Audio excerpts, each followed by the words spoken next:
아멘. 오늘도 새벽기도의 자리에 나오신 성도님들과 또 온라인으로 예배드리시는 모든 성도님들 상 가운데 하나님의 은혜가 함께 하시기를 간절히 축복합니다.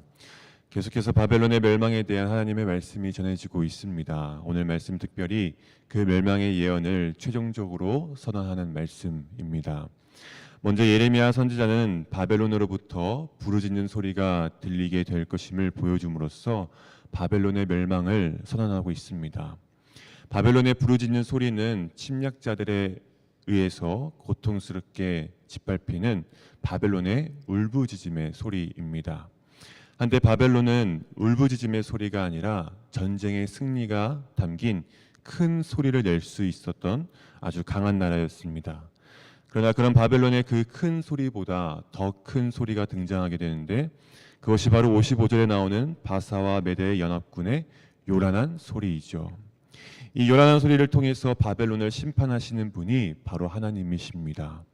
하나님은 바사왕 고레스를 통해서 바벨론의 용사들을 무너뜨리고 그들이 아무런 공격을 할 수 없게끔 그들의 무기들을 다 꺾어 버리실 겁니다. 왜냐하면 하나님은 보복의 하나님이시기 때문입니다.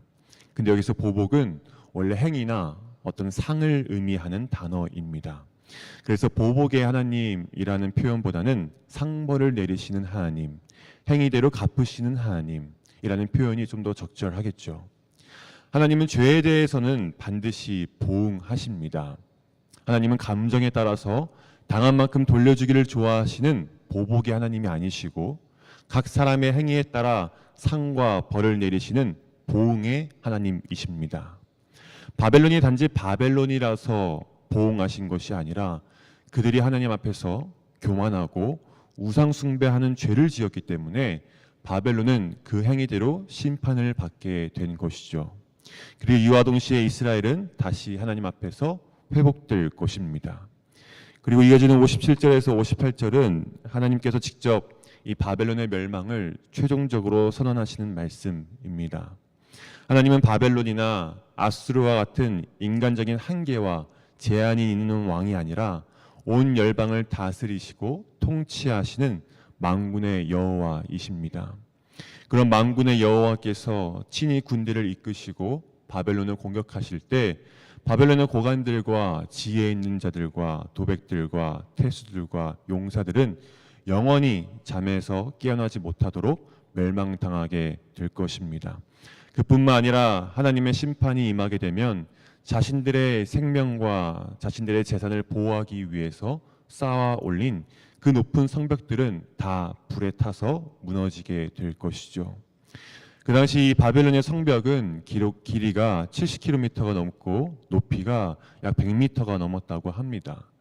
그러니까 그 성벽을 쌓기 위해서 얼마나 수고하고 노력했겠습니까? 그러나 그들의 모든 수고와 노력은 다 헛되게 된다는 거죠. 하박국 2장에 보면 하박국 선지자가 이 바벨론의 수고가 하나님의 심판으로 말미암아 헛되게 되고 이 성벽을 무너뜨린 이유에 대해서 기록하고 있는데 그것이 바로 불의와 피로 그 성벽을 쌓아 올렸기 때문이라고 증거하고 있습니다.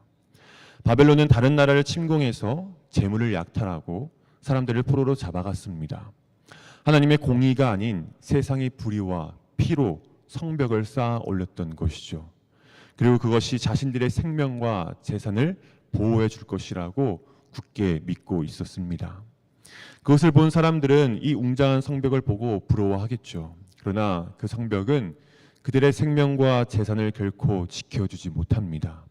결국엔 무기력하게 다 무너지게 되죠. 우리도 이 세상을 살면서 하나님의 공의를 구하지 않고 세상적인 능력과 힘으로 나의 성벽을 쌓을 때가 얼마나 많은지 모릅니다.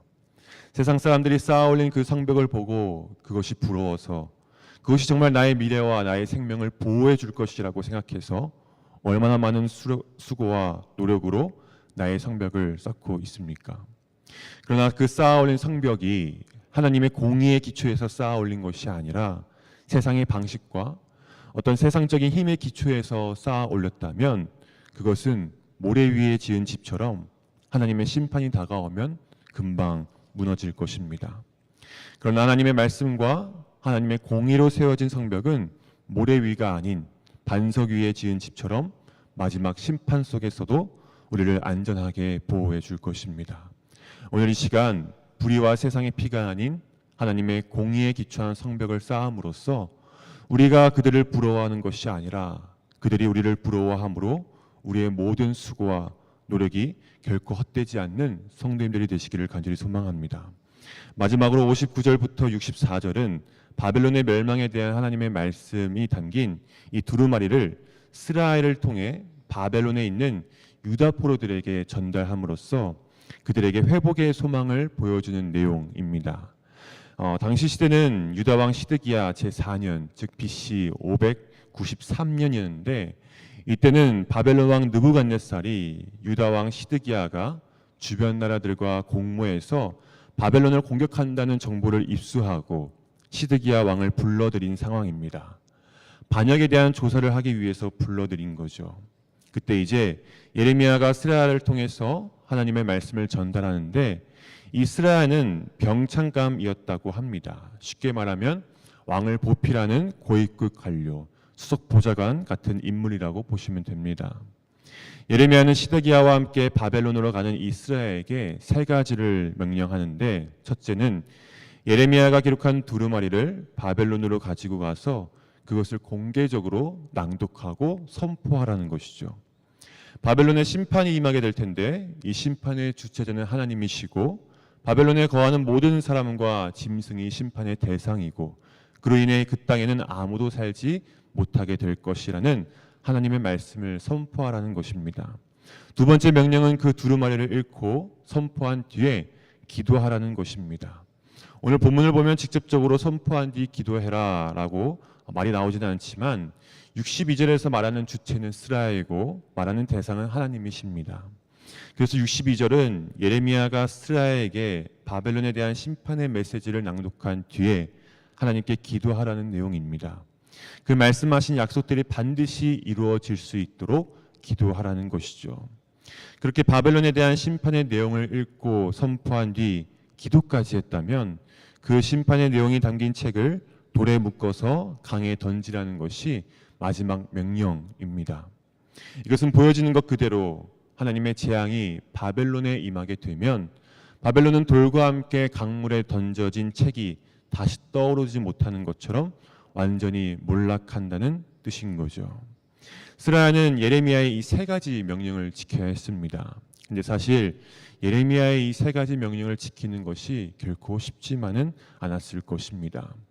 지금 시드기야와 스라야가 바벨론에 가는 이유는 그들이 어떤 축복을 받기 위해서 어떤 행사에 참여하기 위해서 가는 것이 아니라 조사를 받기 위해서 가는 것이었습니다. 그것도 반역에 대한 조사이죠. 그런 곳에 가서 바벨론에 향한 심판의 메시지를 전하고 또 그곳에서 하나님께 기도하며 그 강에 두루마리 책을 던져야 한다는 것은 죽음을 각오하고 하지 않고서는 감히 생각조차 할 수 없는 일입니다. 그런데 스라야가 누구입니까? 네레야의 아들이죠. 네레야의 아들하면 또 한 명 떠오르는 사람이 바로 바룩입니다. 바룩은 예레미야를 보좌했던 인물이고 스라야는 시드기야를 보좌했던 인물입니다. 이들의 공통점은 무엇입니까? 누군가를 보좌했다는 것이 아니라 하나님이 어떤 분이신지를 제대로 알고 있었다는 것입니다. 하나님만이 만군의 여호와이시고 세상의 유일한 왕이시고 악한 자들은 쇠하게 하시고 공의를 이루시는 분이라는 것을 바룩뿐만 아니라 스라야도 정확하게 알고 있었습니다. 그래서 목숨을 걸고서라도 담대하게 두루마리 책을 가지고 바벨론으로 향할 수 있었던 것이죠. 사랑하는 성도 여러분, 계속해서 예레미야의 말씀을 통해서 우리에게 주시는 말씀이 무엇입니까? 하나님이 어떤 분이신지 정확히 알라는 것입니다. 이스라엘 역사를 통해서만이 아니라 주변 나라들과 애국과 바벨론 같은 그런 강대국들의 역사를 통해서도 하나님만이 이 세상을 주관하시고 다스리신다는 사실을 우리에게 계속해서 보여주고 있는 것이죠. 그럼에도 불구하고 여전히 하나님을 부정하고 하나님을 인정하려고 하지 않는 악한 자들이 많습니다. 그들은 자신들의 힘과 세상의 권력으로 열심히 성벽을 쌓으려고 합니다. 때로는 이렇게 악인들이 쌓은 성벽들이 부러울 때도 있습니다. 하나님을 부정하는 자들이 세상의 권력을 가지고 저렇게 힘있게 사는 모습이 분명 부러울 때도 있죠. 그러나 여러분, 그것은 잠시뿐입니다. 그들은 모래 위에 집을 짓고 있는 것입니다. 하나님의 심판의 때가 오면 그들의 모든 수고와 노력은 다 헛되게 될 것입니다. 하나님의 말씀을 외면하고 버린 자들의 운명은 돌과 함께 가라앉은 책처럼 영원히 멸망으로 빠지게 될 것입니다. 우리가 바라봐야 할 것은 그 부정한 자들이 높이 쌓아 올린 그 성벽이 아니라 그 성벽을 무너뜨리시고 역사의 주관자가 되신 하나님, 그리고 마침내 모든 역사를 종결하실 하나님, 그 하나님을 우리가 바라봐야 할 줄로 믿습니다. 그러할 때 우리가 이 예레미야와 스라야처럼 하나님을 경외하며 끝까지 우리가 맡은 사명을 온전히 감당할 수 있는 것입니다. 오늘 하루 살아갈 때 세상에 보여지는 것들을 보면서 부러워하는 것이 아니라 날마다 역사의 주관자가 되신 하나님을 바라보며 하나님의 뜻을 따라 살아감으로써 반석 위에 믿음의 성벽을 쌓아가는 저와 성도님들이 되시기를 간절히 축복합니다. 기도하겠습니다. 하나님, 감사합니다. 오늘도 우리에게 하나님의 말씀을 허락해 주시고 그 말씀을 통해 주님을 바라보게 해주심에 감사드립니다. 연약하고 부족하지만 오늘도 우리의 삶 속에서 역사하시고 또 인도하시는 하나님을 신뢰하며 나아갑니다. 어떠한 상황 속에서도 주님의 말씀에 순종하는 우리들 되게 하시고 우리의 삶이 하나님의 말씀과 하나님의 공의로 세워지는 귀하고 복된 인생 되게 도와주시옵소서. 이 시간 각자의 기도 제목을 가지고 주님 앞에 나왔습니다. 모든 역사를 주관하시는 하나님께 모든 것을 맡기며 기도하오니 우리의 간절한 기도에 주님께서 응답하여 주시고 가장 선하고 좋은 길로 우리를 인도하여 주시옵소서. 오늘도 우리와 함께 동행해 주실 것을 믿사오며 살아계신 예수님의 이름으로 간절히 기도드렸습니다. 아멘.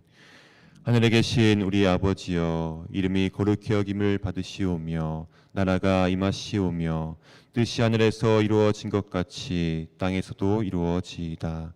오늘 우리에게 일용할 양식을 주시옵고 우리가 우리에게 죄 지은 자를 사하여 준 것 같이 우리 죄를 사하여 주시옵고 우리를 시험에 들게 하지 마시옵고 다만 악에서 구하시옵소서. 나라와 권세와 영광이 아버지께 영원히 있사옵나이다. 아멘.